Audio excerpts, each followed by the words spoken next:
परमेश्वराला आपण धन्यवाद देऊया। याकोबाची पत्राचा 4था अध्याय वचन 10 आपण वाचूया। प्रभूसमोर नम्र व्हा, म्हणजे तो तुम्हास उच्च करेल। या ठिकाणी वचन आपल्याला सांगतोय, प्रभूसमोर नम्र व्हा। ज्या गर्वात, ज्या अहंकारामध्ये आपण आहोत, तो अहंकार आपल्याला टाकून द्यायचा आहे।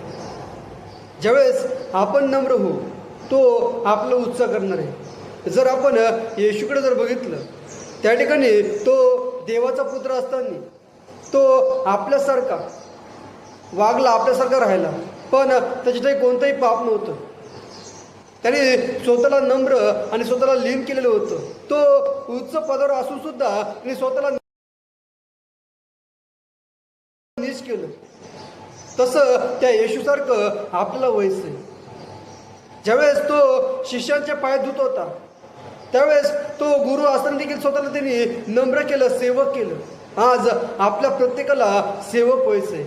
जर आज आपण स्वतःला मोठे समजत असलो तर देव आपलं उच्च करणार नाही, पण ज्यावेळेस आपण स्वतःला लहान करू, नम्र करू, लीन करू, त्यावेळेस तो आपलं उच्च करणार आहे। म्हणून या ठिकाणी वचन सांगतं, प्रभूसमोर नम्र व्हा, म्हणजे तो तुम्हास उच्च करेल।